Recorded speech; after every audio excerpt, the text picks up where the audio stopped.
इज़ा खलक़ल मलाइका रक्कबा फ़ीहिमुल अक़ला, जब अल्लाह ने मलाइका को खल्क़ फरमाया तो उनमें फ़कत रूह को रखा। व इज़ा खलक़ल बहाइमा रक्कबा फ़ीहिमुल अक़ला व शहवा, और जब हैवानात को, चौपाओं को, जानवरों को, डंगरों को खल्क़ किया तो अल्लाह ने उनमें फ़कत शावत को रखा। व इज़ा खलक़ल इंसान रक्कबा फ़ीहिमुल अक़ला व शहवा, और जब हज़रत इंसान को खल्क़ फरमाया तो उसमें अक़ल को भी रखा और शहवत को भी रखा। रिवायत चल रही है आगे। खुलासा और नतीजा गिरी ये है इस रिवायत की कि इंसान अगर वो मलाइका वाली सिफत को जो इंसान में रखी गई है, अगर उसको परवान चढ़ाए, अगर उसको इंसान पूरे तौर पे आगे लेकर जाए, तो फिर वो एक मकाम आता है कि जहाँ पर मलाइका इंसान के आगे कोई हैसियत नहीं रखते, बल्कि मलाइका इंसान के रास्ते की गर्दे राह होते हैं। वो ज़र्रे होते हैं, वो ज़र्रात होते हैं जहाँ से इंसान आगे गुज़र जाता है। शायद इसी मफ़हूम को अल्लामा इकबाल ने बयान करने की कोशिश की थी। फरिश्ता कहने से मेरी तहकीर होती है, मैं मसजूद मलाइक हूँ, मुझे इंसान रहने दो। कहा मुझे फरिश्ता ना कहो, फरिश्ता कहने से मेरी इंसल्ट होती है, मेरी तौहीन होती है, ये हकारत है मेरे लिए, इसलिए कि मैं ही वो इंसान हूँ कि जिसको मलाइका ने सजदा किया था।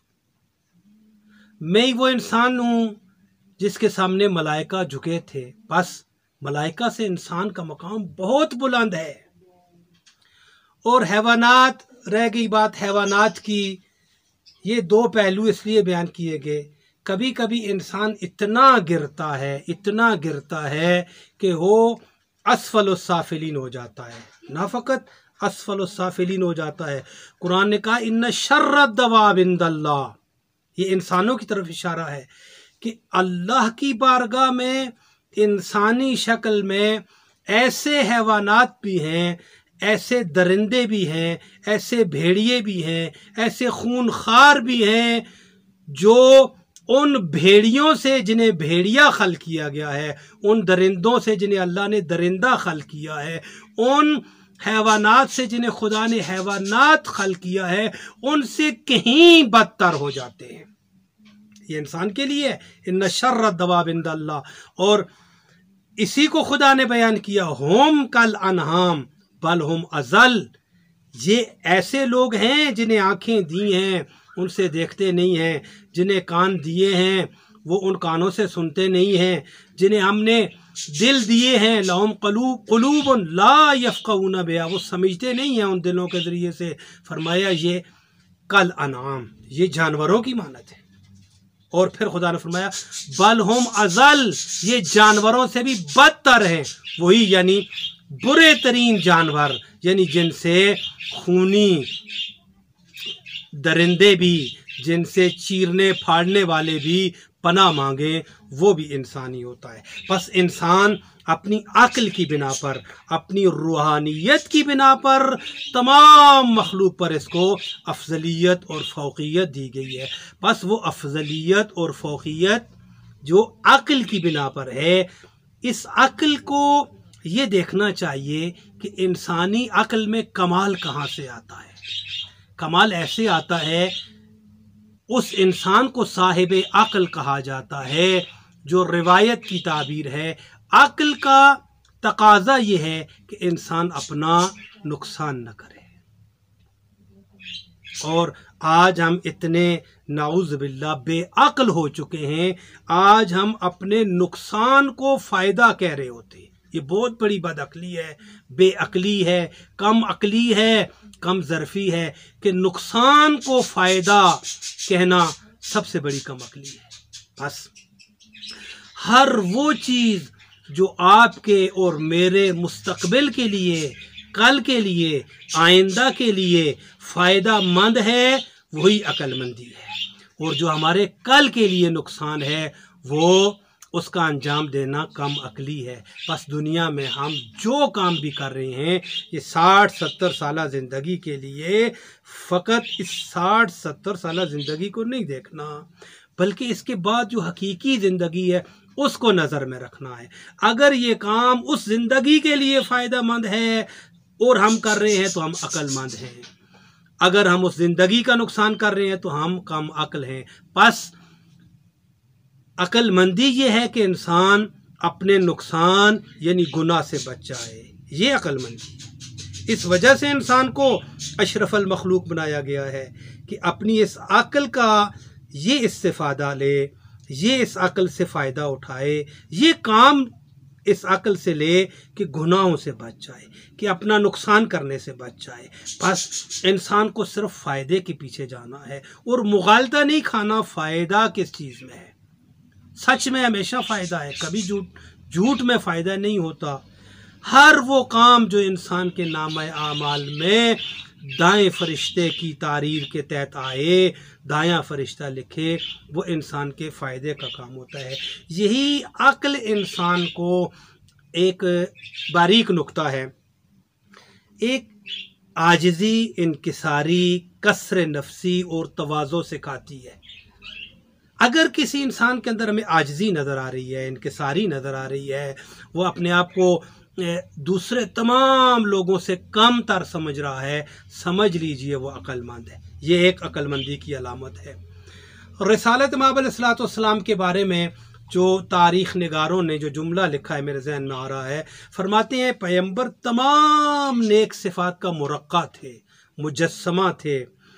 तमाम नेक सिफ़ात पैगंबर में, यानी वो शायर ने जिस तरह का आँचे खूबा हमादारन उसने यूसुफ दमे ईसा यदे बैज़ादारी, आँचे खूबा हमादारन तू तन्हादारी, वो तमाम नेक सिफ़ात जो कि किसी इंसान में पाई जा सकती हैं, पूरी की पूरी बदरजाए अतम, कामिल और मुकम्मल तौर पर रिसालत इमाम अलैहिस्सलाम में पाई जाती थी।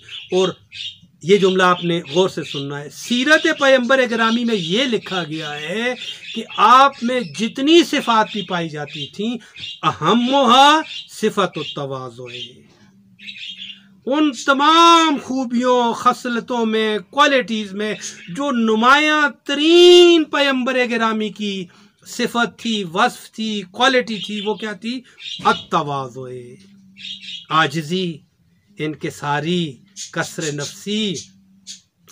अगर खुदा के बाद खुदा बुजुर्ग तू ही किस्सा मुख्तसर, जो हस्ती खुदा के बाद बुजुर्ग तरीन हस्ती हो, खुदा के बाद इस कायनात में बुजुर्ग तरीन हस्ती, वो अगर कमाल की आजिज़ी और कमाल की इनकिसारी करती हुई नजर आए तो पर समझ लेना चाहिए अक्ल का तकाजा ये है, जिस इंसान में जितनी आजिज़ी, जितनी इनकिसारी होगी, उतनी उसकी अक्ल कामिल होगी।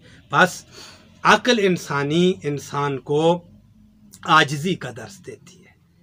हर वो तालीम, हर वो इल्म, हर वो डिग्री, हर वो हुनर, हर वो फ़न जो आपको आजिज़ी सिखाए, समझ लें कि वो अक़ली इल्म है, वो तरबियती इल्म है। और इसके ओपोजिट हर वो डिग्री, हर वो इल्म, हर वो हुनर, हर वो फ़न और हर वो दुनिया की सहूलत जो आपके अंदर खुदा न खास्ता ये चीज़ पैदा करे कि आप दूसरों से बेहतर हैं, बल्कि बाज़ दफ़ा इंसान सबसे बेहतर भी समझने लग जाता है आपको, तो समझ लीजिए कि ये किसी कम ज़र्फ़ी का शिकार हुए हैं।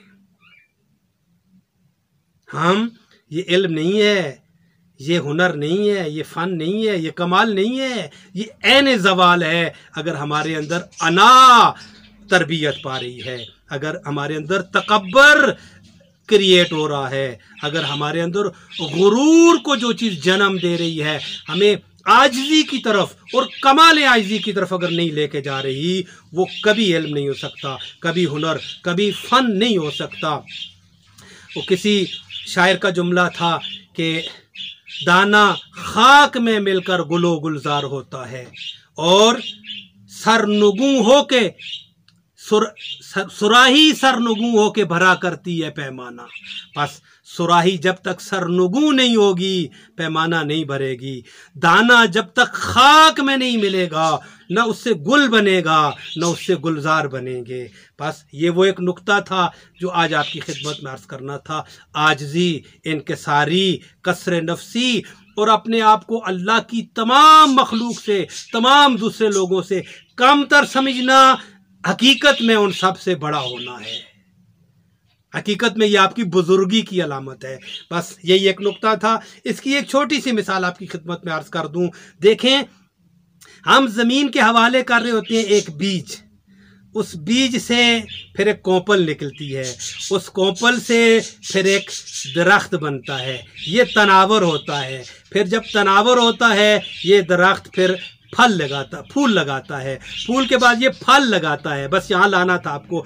जब किसी दरख्त के साथ फल लग जाते हैं, फलों से भर जाता है, फिर उसकी टहनियाँ उसको ऊपर नहीं जाने देती, उसको नीचे करती हैं, यानी उसको झुकाती हैं, यानी उसको आजिज़ी सिखाती हैं, यानी उसको इनकिसारी सिखाती हैं।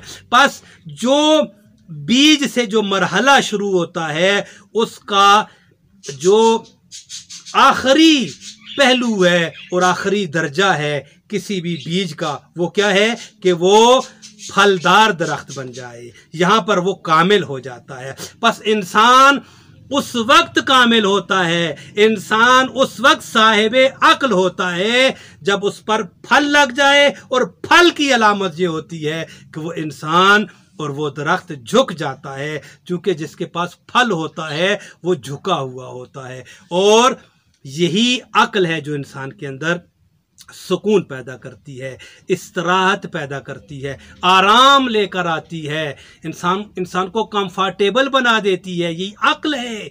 और देखते हैं कि ये अक्ल की एक अलामत और है। फरमाते हैं इज़ा तम्मल अक्ल नकसल कलाम। जब अक्ल कामिल होने लगती है तो इंसान की कलाम कम हो जाती है, बातें कम हो जाती हैं, इंसान की गुफ्तगू कम हो जाती है। ये भी एक अलामत अक्ल है। और फिर आप देखें, जिस ज़र्फ़ में जो ज़र्फ़ भरा हुआ होता है वो पुरसुकून होता है। ये इल्म और अक्ल की मिसाल है। जिस इंसान के पास अक्ल आ जाए, रिवायत ये थी इज़ा तम्मल अक्ल नकसल कलाम, बातें कम हो जाती हैं जब इंसान की अक्ल अपनी महराज की तरफ, अपनी बुलंदियों की तरफ जा रही होती है।